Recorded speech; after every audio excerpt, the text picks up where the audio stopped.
ನಮಸ್ಕಾರ, welcome to Yoyo Kannada. ಬನ್ನಿ ಈಗ ನೋಡೋಣ ಈ ದಿನದ ವೆದರ್ ರಿಪೋರ್ಟ್. ಬಂಗಾಳಕೊಲ್ಲಿ ಕರಾವಳಿ ಪ್ರದೇಶಗಳಲ್ಲಿ ಪ್ರಬಲ ಚಂಡಮಾರುತ ಬೀಸುವ ಸಾಧ್ಯತೆಗಳಿದ್ದು, ದಕ್ಷಿಣ ಭಾರತದ ರಾಜ್ಯಗಳಲ್ಲಿ ಹೈ ಅಲರ್ಟ್ ಘೋಷಣೆ ಮಾಡಲಾಗಿದೆ. ದಕ್ಷಿಣದ ರಾಜ್ಯಗಳಲ್ಲಿ ಮುಂದಿನ 48 ಗಂಟೆಗಳಲ್ಲಿ ಭಾರಿ ಮಳೆಯಾಗುವ ಸಾಧ್ಯತೆಗಳಿವೆ ಎಂದು ಭಾರತೀಯ ಹವಾಮಾನ ಇಲಾಖೆ ಮಾಹಿತಿ ನೀಡಿದೆ. ಈ ಹಿನ್ನೆಲೆಯಲ್ಲಿ ದಕ್ಷಿಣ ಭಾರತದ ಕೆಲವು ರಾಜ್ಯಗಳಲ್ಲಿ ಕರಾವಳಿ ರಾಜ್ಯಗಳಿಗೆ ಮುನ್ನೆಚ್ಚರಿಕೆ ನೀಡಲಾಗಿದೆ.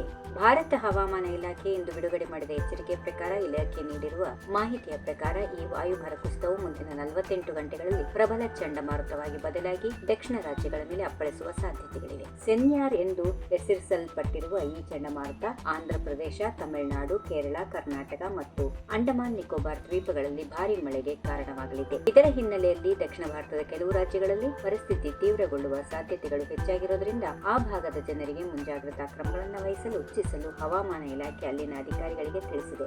ಕರ್ನಾಟಕದಲ್ಲಿ ಕಳೆದ ಒಂದು ವಾರದಿಂದ ಮಳೆ ಎಚ್ಚರಿಕೆ ನೀಡುತ್ತಲೇ ಇದೆ. ಆದರೆ ಇಂದು ಮತ್ತೆ ಮಳೆ ಹಗುರವಾಗುವ ಮುನ್ಸೂಚನೆಯನ್ನು ನೀಡಿದೆ. ತೀರ ಪ್ರದೇಶಗಳು ಮತ್ತು ದಕ್ಷಿಣ ಒಳನಾಡುಗಳಲ್ಲಿ ಇಂದಿನಿಂದಲೇ ಭಾರಿ ಮಳೆಯ ಆರ್ಭಟಗೊಳ್ಳುವ ಸಾಧ್ಯತೆಗಳು ಇದೆ. ದಕ್ಷಿಣ ಒಳನಾಡಿನ 14ಕ್ಕೂ ಹೆಚ್ಚು ಜಿಲ್ಲೆಗಳಾದ ಬೆಂಗಳೂರು ನಗರ, ಬೆಂಗಳೂರು ಗ್ರಾಮಾಂತರ, ರಾಮನಗರ, ಕೋಲಾರ, ಚಿಕ್ಕಬಳ್ಳಾಪುರ, ತುಮಕೂರು, ಮಂಡ್ಯ, ಮೈಸೂರು, ಚಾಮರಾಜನಗರ, ಹಾಸನ, ಚಿಕ್ಕಮಗಳೂರು, ಶಿವಮೊಗ್ಗ, ಚಿತ್ರದುರ್ಗ ಮತ್ತು ದಾವಣಗೆರೆಗಳಲ್ಲಿ ಮಳೆಯ ಸಾಧ್ಯತೆ ಕಡಿಮೆ ಇದೆ. ಇನ್ನು ಬೆಂಗಳೂರಿನಲ್ಲಿ ಕಳೆದ ವಾರವಿಡೀ ಮೋಡ ಕವಿದ ವಾತಾವರಣ ಇತ್ತು. ಅದರಲ್ಲೂ ಈ ವಾರದ ಆರಂಭದಲ್ಲಿ ಸಣ್ಣ ಪ್ರಮಾಣದಲ್ಲಿ ಮಳೆಯಾಗಿದೆ. ಆದರೆ ಇಂದು ಬೆಂಗಳೂರಿನಲ್ಲಿ ಮತ್ತೆ ಹಗುರ ಮಳೆಯಾಗಬಹುದು ಎಂದು ನಿರೀಕ್ಷೆ ಮಾಡಲಾಗಿದೆ. ಈ ಪರಿಣಾಮ ಬೆಂಗಳೂರಿನಲ್ಲಿ ಇಂದು ಮೋಡ ಕವಿದ ವಾತಾವರಣ ಇರುತ್ತದೆ.